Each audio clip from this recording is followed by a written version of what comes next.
All right, welcome back to The Explainer. Today, we are going to completely shatter those outdated high school biology cliches. You know the ones. You probably remember those textbook drawings with that little oval and the squiggly lines inside, famously labeled the powerhouse of the cell, right? For decades, that was basically the whole story. We just thought of these tiny organelles as passive batteries, kind of blindly churning out energy until they eventually wore out.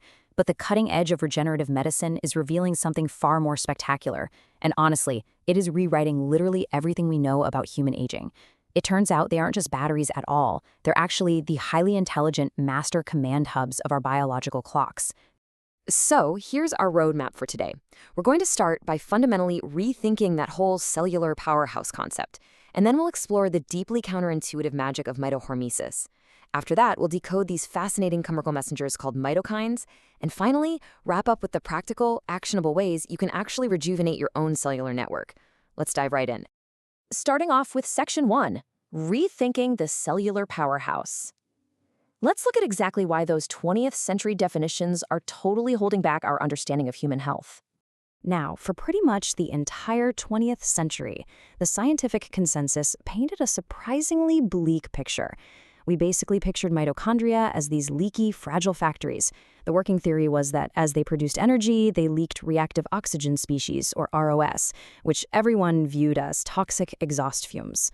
So aging, in that view, was just the sad, inevitable accumulation of this oxidative rust over decades.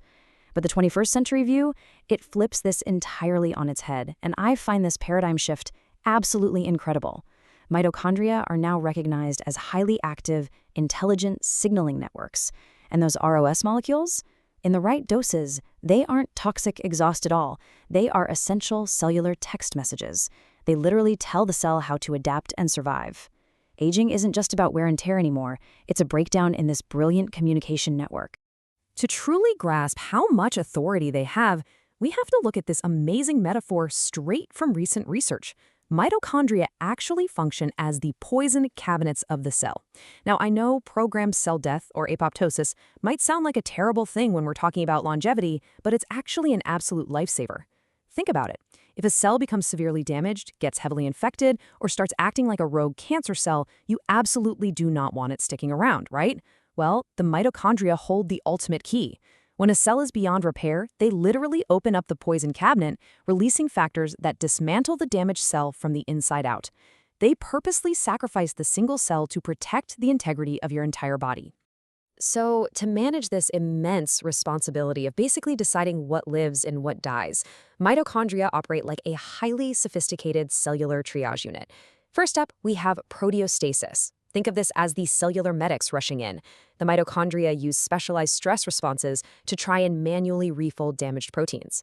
But if the damage is just too great for a quick fix, they move to step 2, fusion and fission. The mitochondria will dynamically fuse together into massive networks to share resources, or they'll actively split apart to quarantine the damaged, useless sections. Finally, if an organelle is totally beyond saving, step 3 kicks in, mitophagy. This is essentially the Marie Kondo of your cellular biology.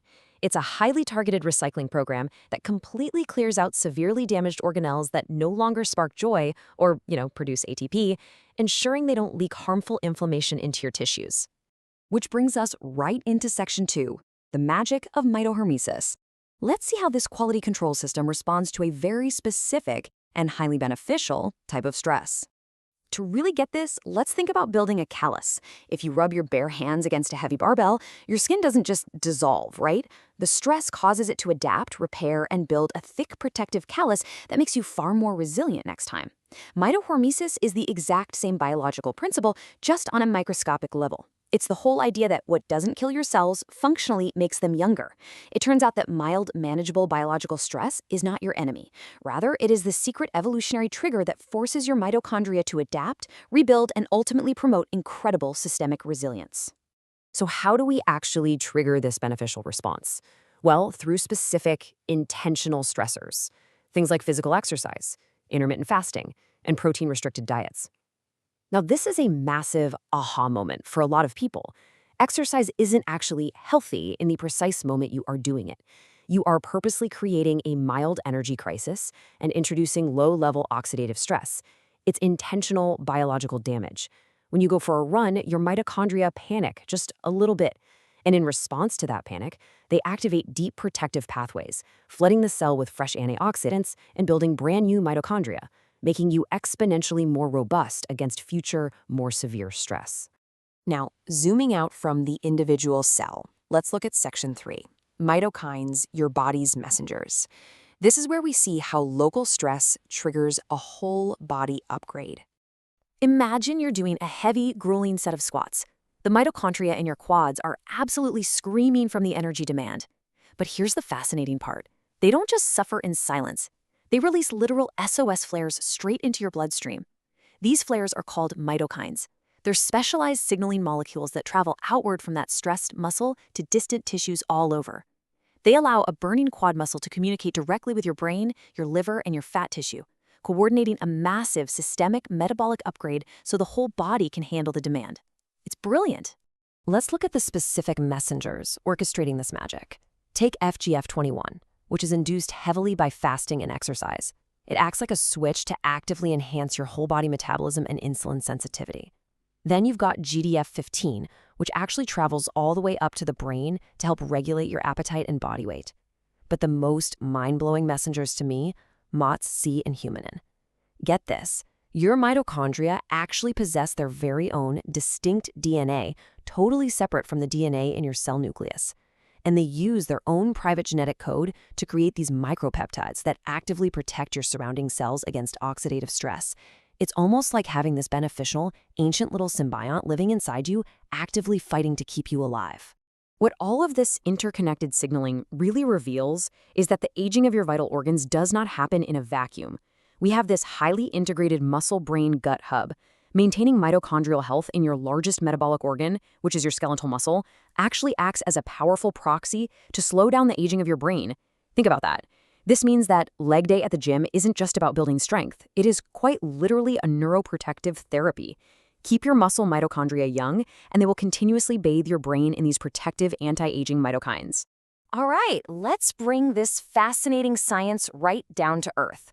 Welcome to Section 4, Rejuvenating Your Cellular Network. The ultimate question we have to ask, after marveling at all of this remarkable biology, is how we can safely and effectively hack this signaling network to our advantage. How do we move from just understanding the theory of mitohormesis to actually slowing down our own biological clocks today? Well, the incredible news is that we can start triggering the cellular renaissance right now with highly accessible lifestyle levers. Let's look at the actual mechanisms here.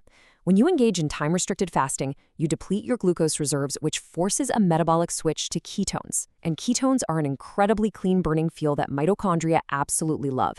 They produce far less damaging exhaust. Then, endurance exercise acts as a massive trigger for the biogenesis of brand new, fresh mitochondria. And we even have targeted nutraceuticals, like glucosamine. Now, we usually think of glucosamine just for joints, but at the cellular level, it actually tricks the body into thinking it's carb-starved, successfully mimicking the exact same biological stress response as a low-carb diet. Beyond just diet and exercise, the clinical data presents a super exciting story of discovery, with compounds engineered to directly repair this network. Take urolithin A, which is a true breakthrough. It acts like a dispatcher, calling in the cellular garbage trucks. It directly activates mitochondria, helping older adults significantly improve muscle endurance by clearing out dead cellular trash. We also have NAD+ precursors. NAD+ is that essential bioenergetic fuel that naturally declines as we get older. Replenishing it is quite literally putting premium gas back into an aging tank. And then specialized antioxidants like MitoQ are engineered to penetrate deep inside the mitochondrial matrix to mop up specific, damaging oxidative leaks. Now let that number sink in for a second. 42. This represents the incredible 42% improvement in vascular endothelial function seen in healthy older adults when using targeted mitochondrial antioxidants like MitoQ in clinical trials. 42%. And what does endothelial function actually mean for you? Well, it dictates your blood pressure, your cardiovascular robustness, your physical vitality, and even your ability to ward off brain fog. By simply fixing the microscopic energy centers of the cells lining our blood vessels, we can effectively reverse years of age-related arterial stiffening. That is the sheer power of targeting the root cause instead of just the symptom.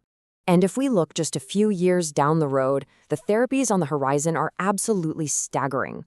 We're talking about autologous mitochondrial transplantation.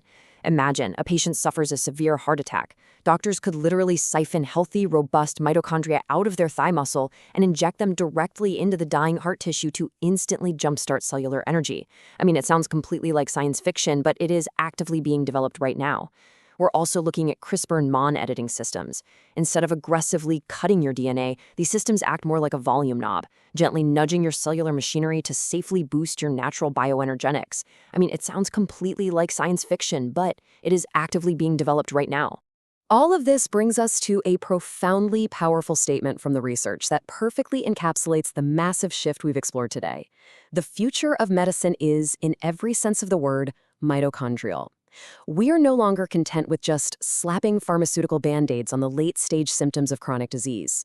By recognizing these organelles as command hubs, we're moving toward treating aging itself as a modifiable metabolic condition, governed by the brilliant intelligence of our very own cells. So, I want to leave you with this final, provocative thought to consider as you step away from this explainer today. If the biological ceiling of human lifespan is truly determined by our bioenergetic network, you're no longer just a passenger in the aging process.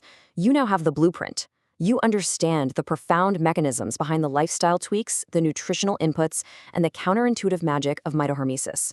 So what steps will you take today to initiate your own cellular renaissance? Thank you so much for learning with me, and I'll catch you on the next explainer.